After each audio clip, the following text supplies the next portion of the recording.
নেব দই কাতলা করার জন্য কি কি উপকরণ লাগছে। এখানে ফোড়নের জন্য আমি নিয়ে নিয়েছি আস্ত জিরে আর দুটো শুকনো লঙ্কা।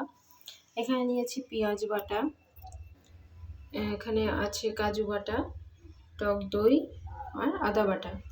আর এখানে মশলার মধ্যে নিয়েছি ধনে গুঁড়ো, জিরে গুঁড়ো, নুন পরিমাণ মতো, চিনি আর গরম মশলা গুঁড়ো আর একটা তেজপাতা। তো চলো এই উপকরণ দিয়ে কীভাবে আমরা দই কাতলা বানাই দেখে নেওয়া যাক।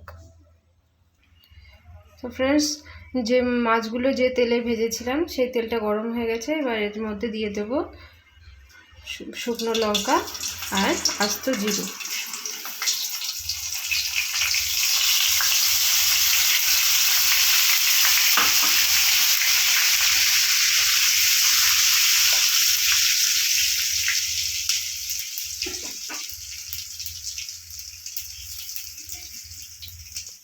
এবার এর মধ্যে দিয়ে দিচ্ছি পেঁয়াজ বাটাটা।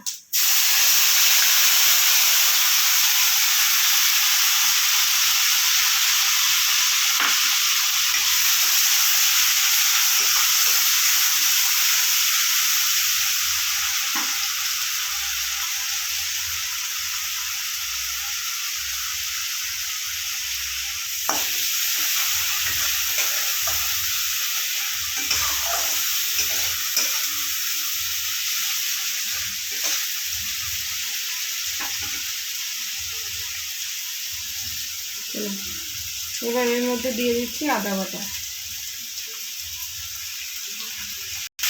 এবার আদা আর পেঁয়াজটা ভালো করে কষিয়ে নেব।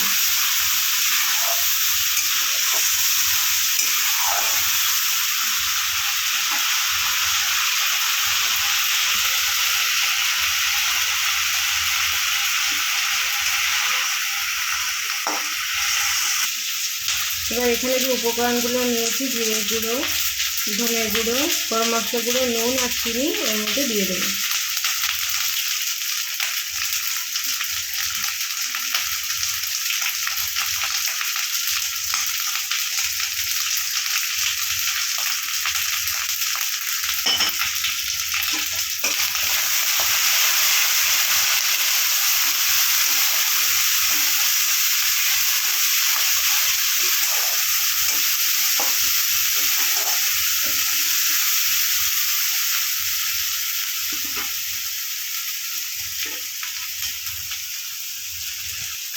মশলাটা ভালো করে কষানো হয়ে গেলে এর মধ্যে দিয়ে দেবো কাজু বাদাম বাটা আর টক দই।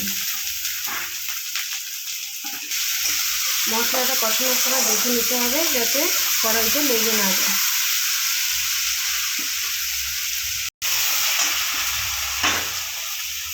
এবার এর মধ্যে কাজু বাদাম বাটাটা দিয়ে দিচ্ছি।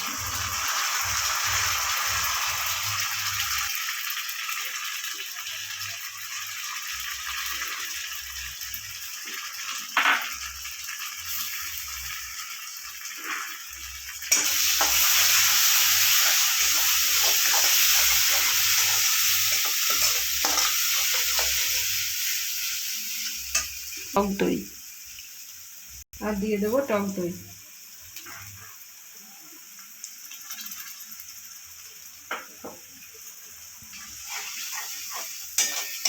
এবার এগুলো ভালো করে মিশিয়ে নিতে হবে।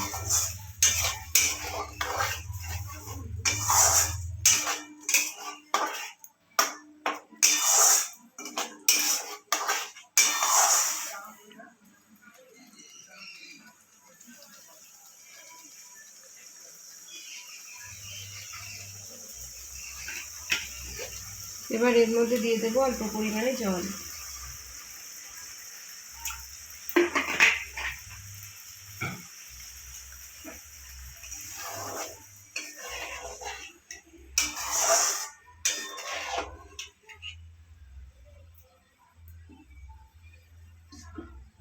এবার এটা ঢেকে দেবো। ঢেকে রেখেছিলাম, এবার ঢাকনা খুলে 2 মিনিট পরে ঢাকনা খুললাম। এবার একটু ভালো করে নাড়ব।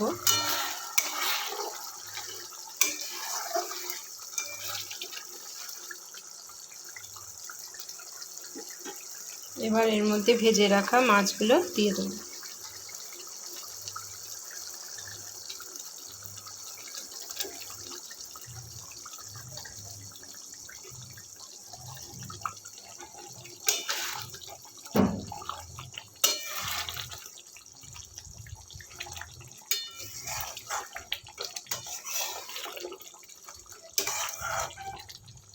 মাছগুলো দিয়ে দিয়েছি, এবার এটা একটু ঢেকে দেবো।